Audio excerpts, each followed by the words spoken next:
اعوذ باللہ من الشیطان الرجیم بسم اللہ الرحمن الرحیم سیقول السفہاء من الناس ما ولاہم عن قبلتہم التی کانوا علیہا قل للہ المشرق والمغرب یہدی من یشاء الی صراط مستقیم صدق اللہ العظیم۔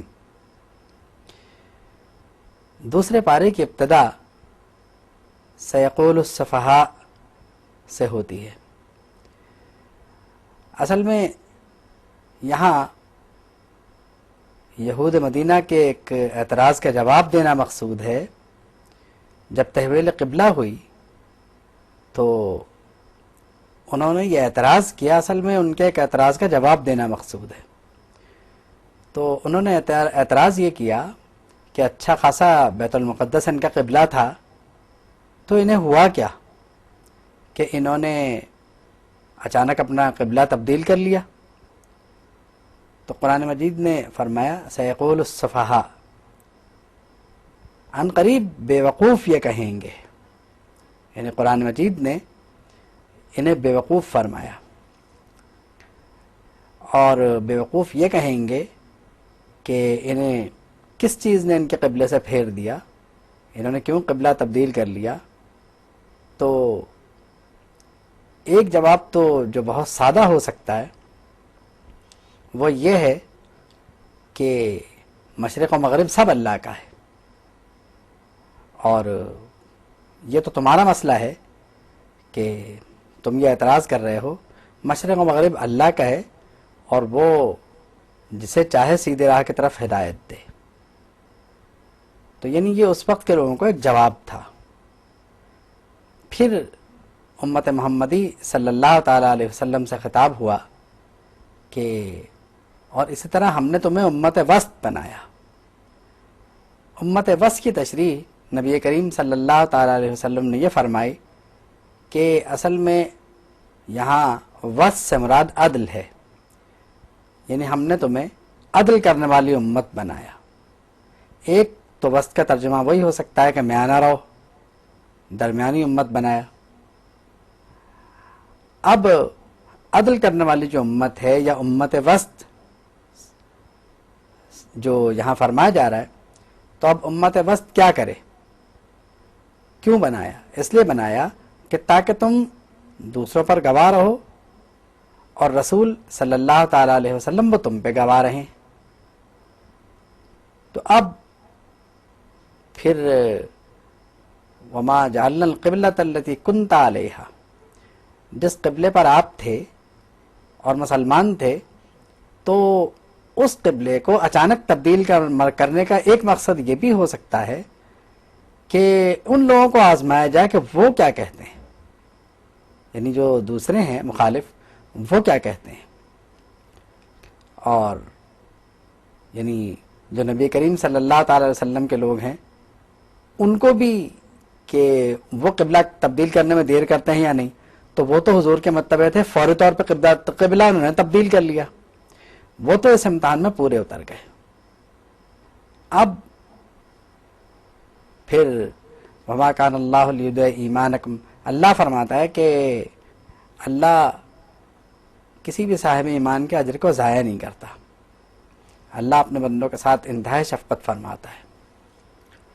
پھر حضور کی بے قراری جو تحویل قبلہ کے سلسلے میں تھی اس کا ذکر فرمایا، اور پھر فرمایا کہ فَلَنُوَلِّيَنَّكَ قِبْلَةً تَرْضَاهَا، ہم آپ کے چہرے کو قبلے کی طرف پھیر دیں گے۔ فَوَلِّ وَجْهَكَ شَطْرَ الْمَسْجِدِ الْحَرَامِ، تو اب آپ اپنا چہرہ مبارک یعنی حرم شریف کی طرف پھیر دیں، کعبہ معظمہ کی طرف پھیر دیں۔ پھر یہود کی ایک ایسی خصوصیت کا ذکر فرمایا کہ جن کو ہم نے کتاب دی، یعرفونہ کما یعرفون ابناہم، وہ اس رسول کو ایسے جانتے ہیں جیسے یہ اپنے بیٹوں کو پہچانتے ہیں۔ اب ایک فریق جو ہے ان میں سے وہ ایسا ہے کہ جو حق کو چھپاتا ہے، جانتے بوجھتے حق کو چھپاتا ہے۔ پھر اگلے رکوع میں وہی تحویل قبلہ کا معاملہ جاری رہتا ہے، اور ایک اور مقام پر آگے چل کے جناب نبی کریم صلی اللہ تعالی علیہ وسلم کی نعت بیان ہوتی ہے اور حضور کے منصب کا ذکر ہوتا ہے کہ ہم نے اس رسول صلی اللہ تعالی علیہ وسلم کو مبعوث فرمایا اور وہ رسول تم ہی میں سے ہیں. ان کا منصب جلیلہ کیا ہے؟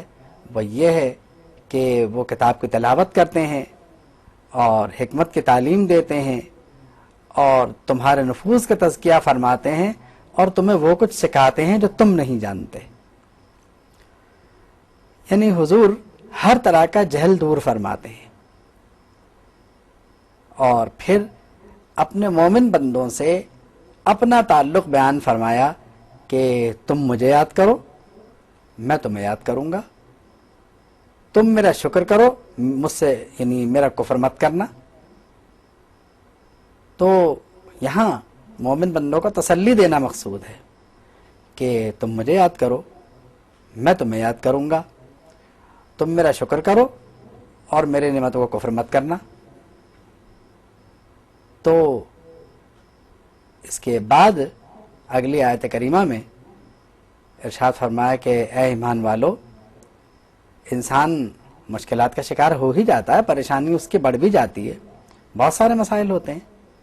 تو اگر تم کبھی مشکل میں گھر جاؤ، اور ویسے بھی اللہ کی مدد کی انسان کو ہر وقت ضرورت ہوتی ہے، کبھی ایسا نہیں ہوتا کہ انسان معاذ اللہ یہ تصور بھی کر سکے کہ وہ اللہ کی مدد نہیں چاہتا، اور خاص کر مومن تو کبھی بھی یہ نہیں چاہے گا. تو فرمایا کہ میری مدد حاصل ہو سکتی ہے، مجھ سے تعلق بھی قائم ہو سکتا ہے، لیکن دو باتوں کا خیال رکھنا. ایک، صبر سے مدد چاہو، اور دوسرے یہ کہ نماز پڑھتے رہو. یعنی نماز اور صبر سے مدد چاہتے رہو. تو اب بات صرف اتنی ہی نہیں ہے، فرمایا کہ اللہ صبر کرنے والوں کے ساتھ ہے. یعنی یہ کہ اللہ کی ہر مدد صابرین کے ساتھ ہے. تو اب مومن جو صابر ہے وہ نماز بھی پڑھتا ہے، صبر بھی کرتا ہے، تو تعلق مع اللہ اس کا مضبوط ہوتا جاتا ہے. پھر ایسا بھی ہوتا ہے کہ مومن خدا کے راہ میں شہید ہو جاتا ہے. تو فرمایا کہ یہ جو شہید ہے اس کی شان میں گستاخی نہ کرنا، اسے دیدہ و دانستہ مردہ نہیں کہنا. اللہ نے شہید کو مردہ کہنے سے منع فرمایا. اور یہی نہیں بلکہ ایک اور اطلاع ہم تک پہنچا دی، فرمایا کہ وہ حیات ہیں، وہ زندہ ہیں، اور وہ اس طرح زندہ ہیں کہ تمہیں ان کے زندگی کا شعور نہیں ہے. اب یہ کہ مومن کو ایک بات اور یہ بتائی جا رہی ہے کہ دیکھو، انسانی زندگی میں آزمائش نہ ہو تو دنیا کو کھرے کھوٹے کا پتہ نہیں چلتا. اللہ کو تو سب معلوم ہے، لیکن دنیا کو یہ بتانے کے لیے کہ تمہارا مقام کیا ہے، ہم تمہیں ہر اعتبار سے آزمائیں گے. کبھی تمہیں خوف سے آزمائیں گے، کبھی تمہیں بھوکا رکھ کے آزمائیں گے، کبھی تمہارے مالوں کے ذریعے تم کو آزمائیں گے، کبھی تمہارے باغات میں نقصان کر کے تمہیں آزمائیں گے، یعنی نقصانات سے بھی تمہیں آزمائیں گے. تو جو اس آزمائش سے پورا اترے گا وہ صابر ہے. اور صابر کے لیے خوشخبری ہے، لیکن پہلے صابر کی تعریف کی گئی ہے. صبر اتنا آسان کام نہیں ہے. فرمایا کہ جو صابر ہیں وہ ہر مصیبت میں یہ کہتے ہیں کہ جو کچھ اللہ کا ہے وہ اللہ کا ہے اور اسی کی طرف اسے لوٹنا ہے. یعنی جو نقصان ہوا وہ سمجھتے ہیں کہ وہ اللہ کی طرف لوٹ گیا. تو یہی وہ لوگ ہیں جو صابر ہیں، ان پر اللہ کی رحمتیں ہیں اور یہی ہدایت یافتگان ہیں. کیونکہ اصل میں صابر جو ہے وہ ثابت قدم ہوتا ہے، تو ثابت قدمی کی وجہ سے اسے کوئی پریشانی نہیں ہوتی. پھر صفا اور مروہ کے بارے میں فرمایا کہ صفا اور مروہ اللہ کی نشانیوں میں سے ہیں. تو جو بیت اللہ کا حج کرے یا عمرہ کرے تو اسے چاہیے کہ وہ یہاں پہ سعی کرے جا کر. مطلب یہ ہے کہ ایک طرح سے یہ بتایا گیا کہ سعی جو ہے وہ حج اور عمرے کا لازمی رکن ہے، تو وہ کرنا ضروری ہے. اس لیے یہاں پر ترغیباً ارشاد فرمایا کہ اسے چاہیے کہ وہ وہاں پہ جا کے طواف کرے، اور جو یہ کرے اس کے لیے بہت بہتر ہے، اور اللہ جانتا ہے اور اللہ قدردان ہے۔ پھر ان لوگوں کی مذمت کی گئی جو اللہ کی تعلیمات کو چھپاتے ہیں، اللہ کی کتاب کو چھپاتے ہیں، اور یہ فرمایا کہ اللہ کی ان پر لعنت ہے، اور لعنت کرنے والے بھی ان پہ لعنت کرتے ہیں۔ اس بارے میں اصل میں احکامات کا سلسلہ بہت زیادہ ہے، اور تقریباً اس بارے میں احکامات ہی ہیں، لیکن توبہ کرنے والوں کو یہاں پر ایک خوشخبری دی گئی کہ جنہوں نے توبہ کی اور اپنی اصلاح کر لی تو وَأَنَا التَّوَّابُ الرَّحِيمُ، تو میں توبہ قبول کرنے والا ہوں، اور فَأُولَٰئِکَ أَتُوبُ عَلَيْهِمْ، میں ان پر توجہ فرماتا ہوں اور میں ہی توبہ قبول کرنے والا ہوں۔ تو یہ ایک بشارت ہے توبہ کرنے والوں کے لیے۔ اس کے بعد جو اگلا رکوع ہے اس میں یہ ذکر فرمایا کہ جو عقل والے ہیں وہ اللہ کی مخلوقات میں غور کرتے ہیں اور زمین و آسمان کے تخلیق میں غور کر کے یعنی اللہ رب العالمین کی حمد و ثنا کرتے ہیں۔ وہ یہ بھی دیکھتے ہیں کہ زمینوں میں یہ کشتیاں، جہاز یہ کیسے چل رہے ہیں، تمام باتوں پہ غور کر کے اور پھر وہ اللہ کی تعریف اور حمد و ثنا بیان کرتے ہیں، اور اللہ نے فرمایا کہ یہ عقل والوں کے لیے نشانیاں ہیں۔ تو اس رکوع میں یہ ایک بہت اہم مسئلہ ہے، اور یعنی اللہ نے اپنی مخلوق کا یہاں پر ذکر فرمایا، اور مطلب یہ کہ جو عقل والے ہیں ان کے لیے یعنی اس بات کو کہ ہواؤں کا چلنا اور بادلوں کا چلنا، پانی کا برسنا، یہ سب جو ہے اسے نشانے کے طور پر ارشاد فرمایا۔ پھر اللہ نے ترغیباً ارشاد فرمایا کہ اے لوگو، جو کچھ زمین میں ہے اسے کھاؤ، اور حلال و طیب جو مال ہے اسے کھاؤ، کیونکہ حرام کی فہرست تو بیان فرما دی گئی۔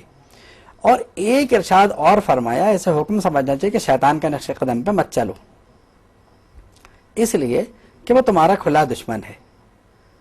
اب یہ ہمارا کام ہے کہ ہم اس بات کو کتنا سمجھتے ہیں، ہم ان باتوں پہ غور نہیں کرتے، ان باتوں پہ غور کرنا چاہیے کہ شیطان واقعی ہمارا کھلا دشمن ہے، اور ہر عقل مند انسان اپنے دشمن سے احتیاط برتتا ہے۔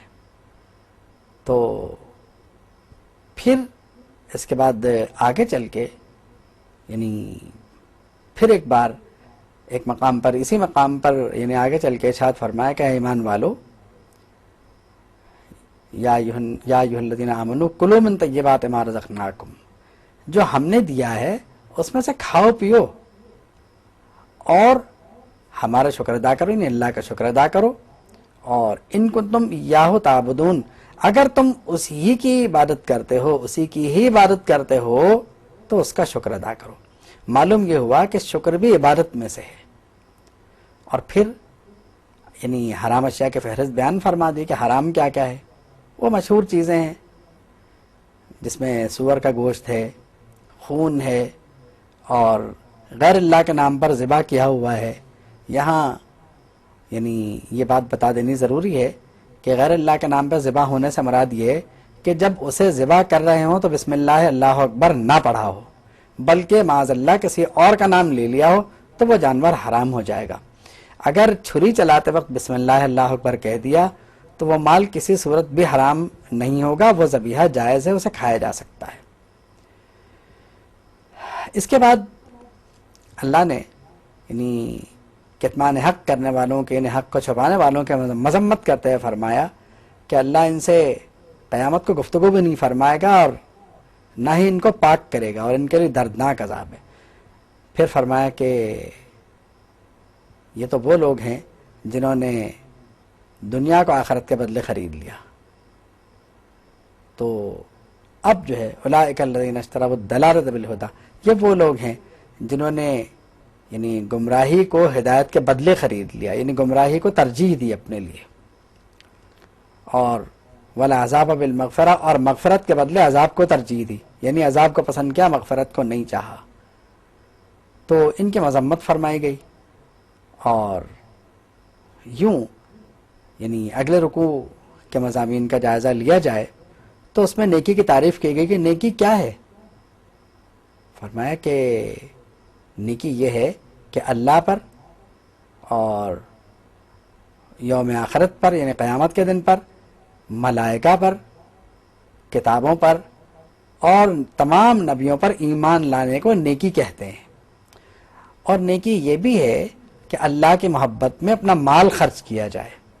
اب وہ کسے دیا جائے؟ رشتہ داروں کو دیا جائے اور یتیموں کو دیا جائے، مسکینوں کو دیا جائے، مسافرین جو مسافر ہیں ان کی مدد کی جائے، اور سوال کرنے والے جو مانگتے ہیں مستحق انہیں دے دیا جائے. اور اس وقت غلامی کی چونکہ صورت تھی تو غلاموں کو آزاد کرانے میں دے دیا جائے. تو اس طرح ہو سکتا ہے. نیک کون ہیں؟ نیک وہ لوگ ہیں جو نماز پڑھتے ہیں، زکوٰۃ دیتے ہیں، وعدہ پورا کرتے ہیں. یہ سب تعلیمات ہیں اصل میں. مشکلات میں صبر کرتے ہیں. پھر نیکوں کی تعریف کے بعد قانون قصاص بیان فرمایا گیا کہ یعنی تم پر قصاص لینا جو ہے وہ لازم قرار دیا جاتا ہے، اور قصاص میں کوئی ایسی بری بات نہیں ہے. یعنی معاشرے سے جرائم کو روکنے کے لیے کوئی نہ کوئی سزا تو بہرحال تجویز کی جائے، اور قصاص سے کافی حد تک غصے کی آگ ٹھنڈی بھی ہو جاتی ہے. مگر اس میں دوسرا پہلو یہ رکھا کہ اگر تم اپنے بھائی کو معاف کر دو، یعنی اس سے اندازہ یہ ہوا کہ کسی قاتل کو کافر کہنا مناسب نہیں ہے، کیونکہ وہ مسلمان ہے جبھی تو اس سے قصاص لیا جا رہا نا. اگر وہ کفر میں مبتلا ہو جائے تو پھر بہت مشکل ہو جائے گا اس سے قصاص لینا. تو یہاں پر یہ بات بھی بہت اہم ہے. پھر فرمایا کہ قصاص میں زندگی ہے. پھر فرمایا کہ قصاص میں زندگی ہے، اور یہ اس لیے لعلکم تتقون کہ تم پرہیزگار بنو. اس کے بعد اگلے رکوع میں روزوں کا حکم ارشاد فرمایا، اور فرمایا کہ تم پر روزے فرض کیے گئے جس طرح تم سے پہلوں پر تھے. اور یہ اس لیے کہ تقویٰ کا تقاضا بھی یہی ہے کہ تم روزے رکھو. اور مریض اور مسافر کے لیے یہ ضروری ہے کہ وہ اپنے روزے قضا کر لے، باقی دنوں میں ان روزوں کی گنتی پوری کر لے، جتنے روزے قضا ہوئے تھے اتنے رکھ لے. پھر فرمایا کہ اللہ تمہارے لیے آسانی چاہتا ہے، تمہیں مشکل میں مبتلا نہیں کرنا چاہتا. اور پھر فرمایا کہ بہرحال یعنی روزے رکھنا ہر صورت میں بہتر ہے. روزے فرض کرتے ہوئے ارشاد فرمایا فمن شہد منکم الشہر فلیصم، جو تم میں سے اس مہینے کو پائے اور وہ صحیح سالم ہو، یعنی کوئی شرعی عذر بھی نہ ہو، تو اسے چاہیے کہ وہ لازماً روزے رکھے. اس کا مطلب یہ ہے کہ یہ فرضیت روزہ کے لیے آیت ہے. کیونکہ اکثر یہ ہوتا ہے کہ لوگ کہتے ہیں کہ صاحب روزے کون سی آیت سے فرض ہوئے، تو جو اس وضاحت کو نہیں سمجھ پایا جو اس سے پہلے کی گئی، تو وہ اس براہ راست وضاحت کو سمجھ لے کر اب فرماتا ہے فمن شہد منکم الشہر فلیصم، کہ جو تم میں سے اس مہینے کو اپنے سامنے پالے وہ روزے رکھے. اور پھر مومن بندوں کو تسلی دیتے ہوئے فرمایا کہ مومن بندے یہ پوچھتے ہیں کہ میں کہاں ہوں، میں ان کی شہر سے بھی زیادہ قریب ہوں، میں ان سے بہت قریب ہوں. وہ مجھ سے دعا کریں، میں جواب دوں گا، میں سنوں گا، میں ان کی دعا قبول کروں گا. لیکن کیا کریں؟ اجیب دعوت الداع، میں پکارنے والے کی پکار کو سنتا ہوں. فلیستجیبوا لی، وہ مجھے پکاریں، مجھ پہ ایمان رکھیں. وہ یہ اس لیے ہے کہ تاکہ وہ ہدایت پائیں. اس کے بعد ایک بہت اہم حکم ارشاد فرمایا گیا جس کو عموماً ہم لوگ یعنی اس وجہ سے بیان نہیں کر پاتے، یا مطلب اس کے کچھ وجوہات ہو سکتی ہیں، لیکن چونکہ قرآن کریم میں ہے تو بیان ضرور کرنا چاہیے. یعنی کچھ لوگوں کا خیال یہ ہے، ویسے اصولاً تو بات صحیح ہے کہ رمضان میں برائی کرنا بری بات ہے، لیکن بات یہ ہے کہ اب یہ جو حکم ہے یہ برائی نہیں ہے بلکہ یہ حلال شے کو حلال کر رہا ہے. یعنی کچھ لوگوں کے ذہن میں یہ بات تھی، اور یہ بات ہے ابھی بھی ہے، حالانکہ یہ بات اب تو منسوخ ہو گئی، کہ رمضان میں یعنی جو زوجین ہیں میاں بیوی ہیں وہ ازدواجی تعلقات قائم نہیں کر سکتے. تو ایسا نہیں ہے، بلکہ لوگ تو یہاں تک بتاتے ہیں کہ ان کے گھر میں یہ تاثر ہے کہ صاحب رمضان شریف کا چاند نظر آتے ہی یہ تعلقات حرام ہو جاتے ہیں. ایسا نہیں ہے. ازدواجی تعلقات کو قرآن کریم نے رمضان شریف میں بطور خاص حلال فرما دیا ہے، اور فرمایا کہ یعنی تعلقات زوجین رمضان کے راتوں میں حلال کیے جاتے ہیں. کیوں؟ کہ وہ تمہاری بیویاں تمہارا لباس ہیں، تم ان کا لباس ہو. تو لباس کو جسم سے ظاہر علیحدہ نہیں کیا جا سکتا. تو ان تعلقات کو اللہ رب العالمین نے منع نہیں فرمایا، یعنی اگر منع تھے بھی تو وہ منسوخ ہو گئے. اب یہ فرمایا اور بڑی وضاحت کے ساتھ فرمایا فالآن باشروہن، کہ اب تم ان سے تعلقات قائم کر سکتے ہو رمضان شریف کے راتوں میں، مگر اعتکاف کے راتوں میں یہ تعلقات منع ہیں. وانتم عاکفون فی المساجد، جب تم مسجدوں میں اعتکاف کر رہے ہو تو پھر یہ تعلقات قائم نہیں ہوں گے. یہ یعنی اعتکاف کے عرصے میں یہ تعلقات یعنی جیسے کہنا چاہیے کہ منع ہوں گے، یعنی ان تعلقات سے رکنا ہوگا کیونکہ اعتکاف ہے اور آپ مسجد میں ہیں، گھر میں نہیں ہیں اپنے. پھر فرمایا کہ یعنی ایک دوسرے کا جو مال ہے اسے غلط طریقے سے مت کھاؤ اور حکام کو رشوتیں نہ دو، اور ایسا نہ ہو کہ تم میں سے کوئی فریق کسی کا مال جو ہے وہ ظلم کے ذریعے اور گناہ کے ذریعے، یعنی گناہ کمائے لیکن مال کھا لے ان کا. تو تم جانتے بھی ہو کہ جو گناہ ہے وہ گناہ ہے، تو یہاں پر مال حرام کھانے سے منع فرمایا گیا. اور اس کے بعد اگلے رکوع میں حج و عمرے کے احکامات ہیں، جہاد کے احکامات ہیں. اب جہاد کے بھی خاص شرائط ہیں، ایسا نہیں ہے کہ جب آپ کا دل چاہے آپ جہاد کر لیں یا جس سے آپ کا جی چاہے آپ جہاد کے نام پہ لڑنے کھڑے ہو جائیں، یہ بھی نہیں ہے. مطلب یہ ہے کہ جہاد کے کچھ شرائط ہیں، حکومت کی کچھ ذمہ داریاں ہیں اس پورے معاملے میں، اور کب کرنا ہے یہ یعنی اس کا بھی یعنی مواقع بھی جو ہے یہاں پہ موجود ہے کہ کیسے آپ کریں گے اور کیا طریقہ کار ہوگا اس کا. یعنی غلبہ دین کے نام پر جہاد کی اجازت نہیں ہے، اس کے خاص شرائط ہیں. پھر فرمایا کہ اگر ہم یہ سمجھ لیں کہ یہاں پہ حج اور عمرے کے لیے بطور خاص یہ حکم ہے وَأَتِمَّ الْحَجَّ وَالْعُمْرَةَ لِلَّهِ، کہ حج اور عمرہ اللہ کے لیے تمام کرو. اب اس میں بھی یہی بات ہے کہ جس میں جس بات کی استطاعت ہے، اگر کوئی عمرہ کر سکتا ہے تو ٹھیک ہے عمرہ کر لے، عمرہ حج کا قائم مقام تو نہیں ہے. حج حج ہے، عمرہ عمرہ ہے، اور جس میں حج کی قوت ہے وہ حج کر لے، اس پر تو حج فرض ہے ہی، کیونکہ اتموں کو وسیع معنی میں دیکھنا چاہیے. اتم الحج والعمرۃ للہ کی جو آیت ہے اسے وسیع معنی میں دیکھنا چاہیے. اس کے بعد جب اگلے رکوع میں ہم آتے ہیں تو ہم یہ دیکھتے ہیں کہ حج کے احکامات کے ساتھ ساتھ ایک بات جو ہے وہ بطور خاص بیان فرمائی جا رہی ہے کہ دو طرح کے گروہ ہمارے سامنے آتے ہیں. ایک گروہ تو وہ ہے جو یہ سمجھتا ہے کہ جو کچھ ہے وہ دنیا ہے، مال دنیا لے لو اور بات ختم. لیکن مومن کے یہاں یہ تعریف فرمائے گی کہ جو مومن ہے یعنی ان میں سے ایک گروہ یہ وہ بھی ہے جو یہ کہتا ہے کہ ہمارے رب ہمیں دنیا اور آخرت کی بھلائیاں عطا فرما اور ہمیں آگ سے بچا. یہ کامیاب لوگوں کا گروہ ہے. اس کے بعد پھر حج و احکامات یعنی پھر جو ہے حج کے احکامات آگے کچھ بیان کیے جاتے ہیں. پھر اس کے بعد فرمایا جاتا ہے کہ یہ جو لوگ ہیں وہ یعنی ان کی باتوں میں چکنی چپڑی باتیں جو لوگوں کی ہوتی ہیں ان میں تم نہ آیا کرو. اور کبھی کبھی ایسا بھی ہوتا ہے کہ یہ لوگ اللہ کی قسمیں بھی کھا لیا کرتے ہیں اپنی بات کا یقین دلانے کے لیے. تو ان کی بات کا یقین کرنا ضروری نہیں ہے، تم عقل سے شعور سے کام لو. اور یعنی جب ان سے کہا جاتا ہے کہ اللہ سے ڈرو تو وہ طرح طرح کے ہیلے بہانے تلاش کرنا شروع کر دیتے ہیں. پھر ایک اور گروہ کا یہاں پہ ذکر فرمایا گیا کہ ان کے مقابلے میں ایک اور گروہ ہے جو اللہ کی رضا تلاش کرنے کے لیے اپنے آپ کو وقف کر دیتا ہے، اور اللہ تعالیٰ اپنے بندوں کے ساتھ شفقت فرماتا ہے.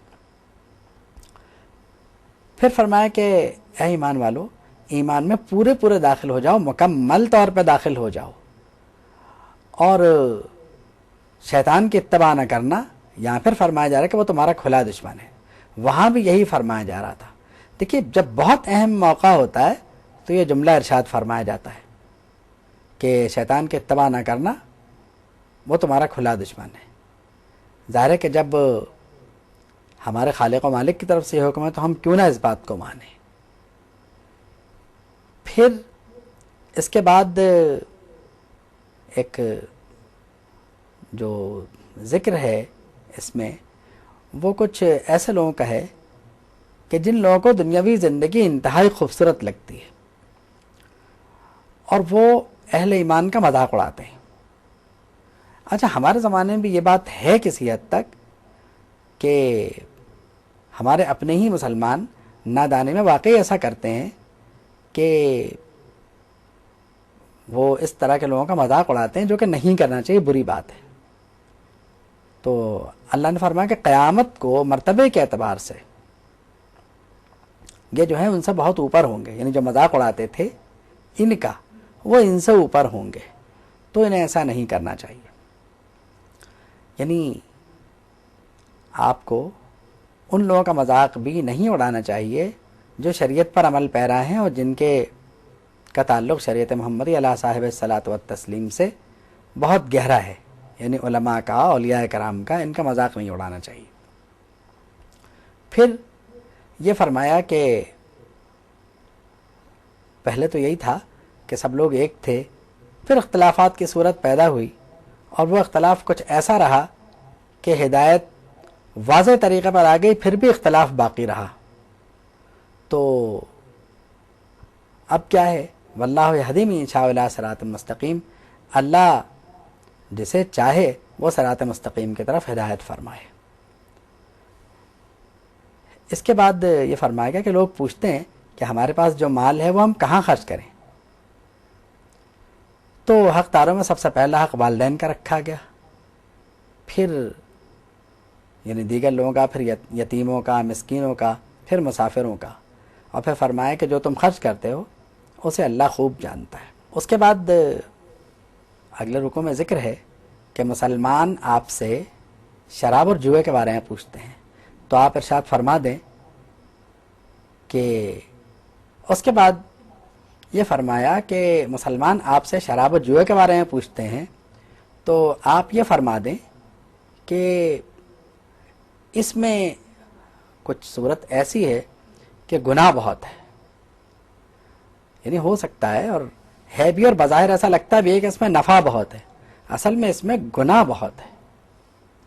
تو وَيَسْأَلُونَكَ عَنِ الْخَمْرِ وَالْمَيْسِرِ قُلْ فِيهِمَا اسْمٌ كَبِيرٌ وَمَنَافِعُ لِلنَّاسِ وَاسْمُهُمَا أَكْبَرُ مِن نَفْعِهِمَا، کہ ان دونوں کے نفع کے مقابلے میں ان کا نقصان زیادہ ہے، ان کا گناہ بڑا ہے۔ تو یہ مشورہ دے دیا گیا۔ پھر یعنی ایک بہت اہم مسئلہ کہ یتیموں کا مال کا کیا کریں، لوگ یہ بھی پوچھتے تھے وَيَسْأَلُونَكَ عَنِ الْيَتَامَى قُلْ إِصْلَاحٌ لَهُمْ خَيْرٌ، کہ یتیموں کے مال کا کیا کریں؟ تو فرمایا کہ آپ کہہ دیں کہ اصلاح کی غرض سے اور خیر کی مدد سے، یعنی ان کے مفادات کا خیال رکھتے ہوئے تم ان کے مالوں کا استعمال کر سکتے ہو، لیکن ان کا مفاد ضروری ہے۔ یعنی اگر اس سے کاروبار وغیرہ کیا جا رہا اور باتیں ہیں تو اس میں ان کا مفاد بہت ضروری ہے، اور وہ تمہارے دینی بھائی ہیں، ان سے مل کے رہ سکتے ہو، انہیں ملا کے اپنے ساتھ رکھ سکتے ہو، اور ان سے جتنی نیکی ہو سکے وہ کرو۔ اچھا رویہ رکھنا بہت اچھی بات ہے۔ اس کے بعد یعنی جو اگلا رکوع ہے اس سے پہلے ایک بات یہ بتائی گئی کہ کسی کے مال سے، حسن سے، دولت سے متاثر ہو کر شادی بیاہ کے بارے میں نہ سوچا جائے، کیونکہ ایمان جو ہے وہ بنیادی چیز ہے، یعنی اگر وہ صاحب ایمان ہے تو پھر اس سے شادی کا رشتہ استوار کرتے ہوئے سوچا جا سکتا ہے، ورنہ پھر یعنی جو ہے اسے چھوڑ دیا جائے، کیونکہ ایسا رشتہ جو آگ کی طرف لے جائے مناسب نہیں ہے۔ اللہ فرماتا ہے اللہ تمہیں جنت کی طرف بلاتا ہے۔ اس کے بعد اگلے رکوع میں یعنی میاں بیوی کو کس طرح رہنا چاہیے، قسموں کا کیا کیا جائے گا، طلاق کی صورت کیا ہوگی. پھر آگے چل کے فرمایا کہ یعنی جو مرد ہے اس کے پاس یہ حق موجود ہے اور یہ اختیار ہے کہ وہ 2 طلاقیں دے دے اپنی بیوی کو، تو اس وقت تک تو معاملہ چل جائے گا. تیسری طلاق جہاں دے گا وہ حرام ہو جائے گی. اب اس کے تفصیلی احکامات بہرحال تفاسیر میں فقہی کتابوں میں دیکھے جا سکتے ہیں. اس کے بعد اگلی آیت میں عورت کو جو خلا کا حق موجود ہے اس کا ذکر فرمایا گیا. اور اس کے بعد آپ اگر دیکھیں تو پھر طلاق کے احکامات، بچے کو دودھ پلانے کے احکامات، اور جس لڑکی کو رخصتی سے پہلے یعنی نکاح کے فوراً بعد طلاق ہو جائے اس کے احکام، مہر کے احکامات، یہ سارے معاملات جو ہیں وہ چل رہے ہیں. پھر اس کے بعد یہ بھی کہ میت کی عدت کتنے دن ہوگی، وہ جو عورت ہے وہ اس کی عدت کیسے کرے گی، یہ سارے احکامات ہیں. یعنی اسلام نے ہر فرد کو اس کے بنیادی حقوق نہ صرف مہیا کیے بلکہ ان حقوق کا تحفظ بھی کیا. اس کے بعد ایک بہت اہم مسئلہ ہے اور وہ یہ ہے کہ بنی اسرائیل سے یہ فرمایا گیا کہ تمہارے پاس ایک تابوت آئے گا اور یہ تابوت سکینہ ہوگا. اب اس میں کیا ہوگا، حضرت موسیٰ و ہارون علیہ السلام کے تبرکات ہوں گے، تو یعنی اس سے تمہیں سکون ملے گا. اور کیا ہوگا کہ ایسے فرشتے اٹھائے ہوئے ہوں گے، یعنی یہ تابوت تمہیں مل جائے گا ایک وقت میں جا کر. بنی اسرائیل کو وہ تابوت ملا. ان کا طریقہ یہ تھا کہ جنگوں میں اس تابوت کو سامنے رکھ کے وہ اپنی فتح کے لیے دعائیں مانگا کرتے تھے، یعنی اس تابوت کے وسیلے سے دعا مانگا کرتے تھے. اس سے اندازہ یہ ہوا کہ نبی کریم صلی اللہ تعالی علیہ وسلم کے تبرکات اور بزرگان دین کے تبرکات کو وسیلہ بنایا جا سکتا ہے، اور یعنی ان تبرکات کے سامنے اگر کبھی حاضری کا موقع مل جائے تو اللہ کے بارگاہ میں دعا کی جا سکتی ہے. اور یہود نبی کریم صلی اللہ تعالی وسلم کی پیدائش سے پہلے خود حضور کے وسیلے سے دعا مانگا کرتے تھے. یہ قرآن مجید میں موجود ہے. پہلے پارے میں یہ بات اگرچہ وہاں اپنے مقام پہ نہیں ہو سکی مگر یہاں یہ بات یاد آ گئی تو یہ میں عرض کر رہا ہوں. اور آگے قرآن مجید نے فرمایا فَلَمَّا جَاءَهُم مَّا عَرَفُوا كَفَرُوا بِهِ، جب وہ رسول تشریف لے آئے اور یہودیوں نے انہیں پہچان لیا تو فوراً کفر کر بیٹھے. یعنی پہلے ان کے وسیلے سے دعا مانگتے تھے، پھر اس پورے معاملے سے کفر کر بیٹھے. اس کے بعد یعنی بالکل آخری رکوع میں جو آخری آیت ہے، بلکہ آخری آیات میں یعنی مومنین کو یہ بتایا گیا کہ دعا مانگنے کا طریقہ کیا ہے. اور پھر جو اس کی آخری آیت ہے وہ اصل میں نبی کریم صلی اللہ تعالی علیہ وسلم کو مخاطب کر کے اور یہ اعلان فرمایا جا رہا ہے کہ یہ اللہ کے رسول ہیں، یہ مرسلین میں سے ہیں. تلک آیات اللہ نتلوها علیک بالحق، یہ اللہ کی آیتیں ہیں نتلوها علیک، جو ہم آپ پر تلاوت فرماتے ہیں اور حق کے ساتھ تلاوت فرماتے ہیں. وَإِنَّكَ لَمِنَ الْمُرْسَلِينَ، کہ اور تحقیق بے شک آپ رسولوں میں سے ہیں. وَآخِرُ دَعْوَانَا عَنِ الْحَمْدُ لِلَّهِ رَبِّ الْعَالَمِينَ.